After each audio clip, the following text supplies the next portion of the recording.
You know, when I first drew in the painting,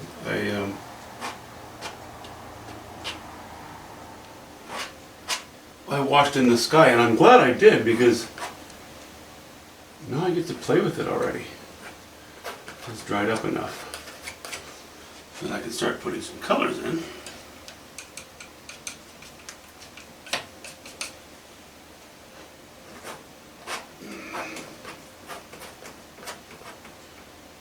So as you can see, the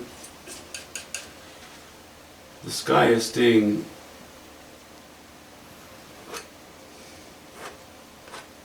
pretty simple. I'd like to give the idea that there is a major front that is on the way out now. Well, major front, a front, a system, a weather system. It's leaving now, and it left us with this fresh snow on the mountains. Over the last week, it has been, well, really our first snow of the year on the mountains around here. That snow will stay now, because it's going to stay cold enough.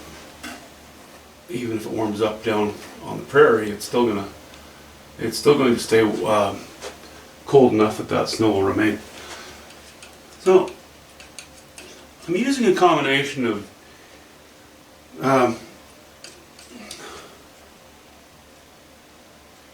raw umber.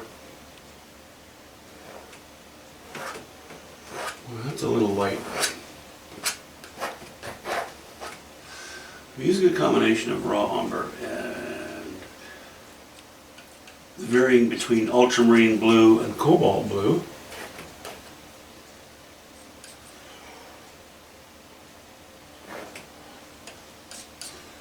And white in the sky right now. So, muted grays, cool grays, for the most part. Whoops, I keep getting these little dabs of something on there. These little bits of paint skin.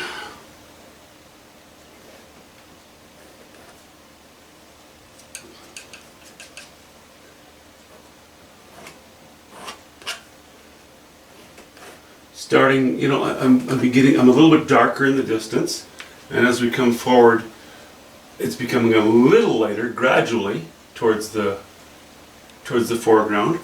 Now, I'm planning on having a little bit of alpenglow on Mount Cheam and in a few areas, and those are going to be warmer, higher temperature colors.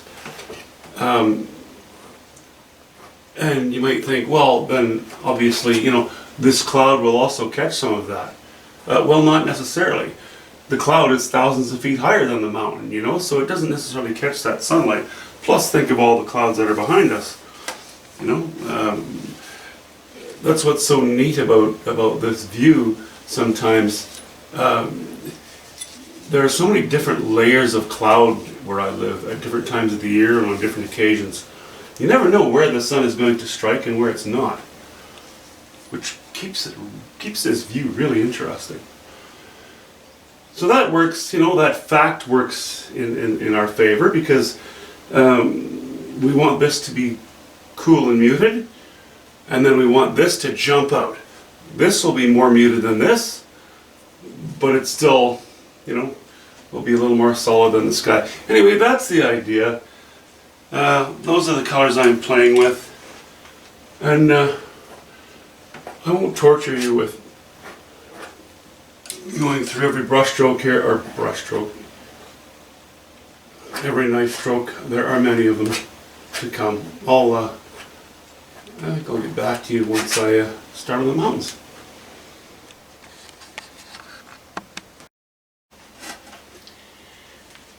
You know what always happens to me? I wash in a canvas, and I like to work dark to light.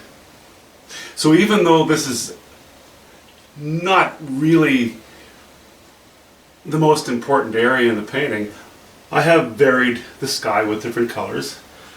I've gone to I've actually added a little bit of alizarin crimson and a bit of raw umber. Go sort of a dirty pink, excuse me, over here and a bit here. Other than that, it was, raw umber ultramarine blue, cobalt blue, and white. Okay, I guess my point is, this is the only area that's painted, and I look at that and it's so bright, I worry about how am I going to compete with how light this is when I have to lay in some really warm, intense light here. I should know by now just to trust it and not worry about it, because it's dark enough. It's fine. Anyway, it never ceases to kind of intimidate me, thinking, oh, I hope I didn't go too light in there. Anyway, silly point. Well, the sun is getting low.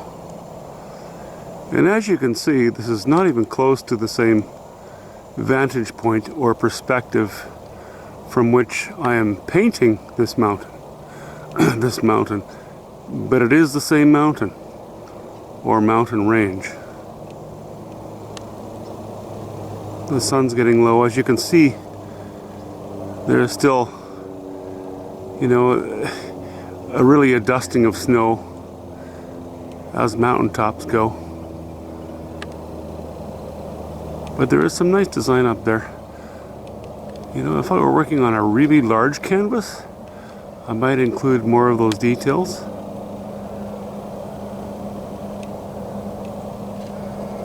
But as it sits, that's the one. Whoops. Backed way off again. Yeah, that's it.